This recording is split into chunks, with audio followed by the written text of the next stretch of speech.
पहली बात तो ये है कि आप खुद को बांध ही क्यों रहे हैं और फिर खुद को उससे बाहर निकालने में समय भी लगा रहे हैं। फायदा क्या है खुद को इस तरह से बांधने का और फिर वापस उसी को खोलने का?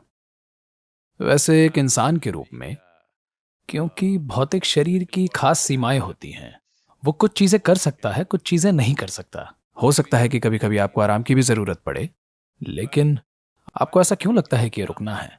ये अगली गतिविधि के लिए देखरेख का एक हिस्सा है, ठीक है? तो ये तनाव को कम करने का धंधा बहुत लोकप्रिय हो चुका है। हर कोई शांत होने की, चीजों से दूरी बनाने की और जो कुछ भी है इन सब की बातें कर रहा है। पहली बात तो ये कि आप में इतना जहर है क्यों और अब आप उस जहर को निकालना चाहते हैं। आप गलत चीजें खा रहे हैं, आप गलत सोच रहे हैं, आपकी भावनाएं गलत हैं और आप जहर से भर जाते हैं और अब आप उस जहर को बाहर निकालना चाहते हैं। आप खुद ही अपने ऊपर बेड़ियां लगाते हैं और फिर उन्हें खोलना चाहते हैं। खुद को बांधना एक अपराध है और फिर खोलना, अब इसे खोलने में जो समय और ऊर्जा लगती है, और आप इसे खोलते कैसे हैं मुझे पता है। लोग बंधन तोड़ने के लिए कौन कौन सी तरकीबें अपना रहे हैं।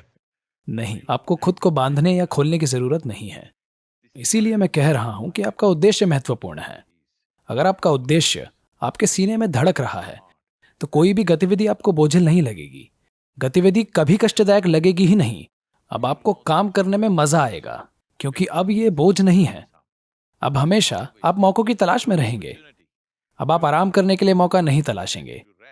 अब हमेशा चलते रहने के लिए आप अवसर ढूंढेंगे। और जब चलते रहने का उपयोग करता हूं तो समझ लीजिए कि आप जिंदा हैं। इसका मतलब है कि आप चल रहे हैं।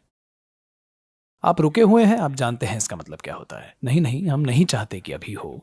तो जीवन चलते रहने का ही नाम है। एक समय आएगा जब आपको जाना पड़ेगा। उसके बाद आप फिर से नहीं चल सकते, बस हो गया। इसलिए जब ये चल रहा है तो रुकने और चलने के बारे में मत सोचिए। बस चलिए, चलिए और चलिए, क्योंकि जीवन का उद्देश्य बस चलना ही है। मैं आपको याद दिलाता हूं, आप में से कई सोच रहे होंगे कि हमें कितना काम करना चाहिए या कितना नहीं करना चाहिए। देखिए, ये सवाल तब पैदा होते हैं जब आपके पास पूरा करने के लिए कोई उद्देश्य नहीं होता।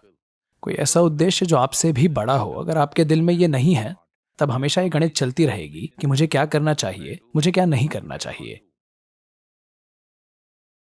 कन्नड़ में एक कहावत है, ಹೆಣ ಬಿದ್ರು ಹೆಗಲು ಕೊಡಲ್ವಂತೆ। जब भी कोई मरता है तो 4 लोगों को उसे उठाकर चलना पड़ता है। उनमें से 3 लोग सच में भार उठा रहे होंगे, लेकिन एक व्यक्ति बस भार उठाने का दिखावा कर रहा होगा। ठीक है, वो असल में कंधा दे ही नहीं रहा है और वो सोचता है कि वो स्मार्ट है। नहीं, वो स्मार्ट नहीं है, वो मूर्ख है। वो जीवन के सारे अनुभव से चूकता जा रहा है। इसलिए यहाँ चलने और रुकने जैसी कोई चीज नहीं है। आप बस चल रहे हैं। जब आप थक जाएंगे तो वैसे भी बैठ जाएंगे और जैसे ही ऊर्जा आ जाती है तो आप फिर से चल पड़ेंगे, ठीक है? तो बंधन खोलने की इन सभी योजनाओं के लिए योजना मत बनाइए। जब आप थक जाते हैं, आप गिर जाते हैं और जागकर फिर वापस आ जाते हैं। Okay. जीवन इस तरह से होना चाहिए।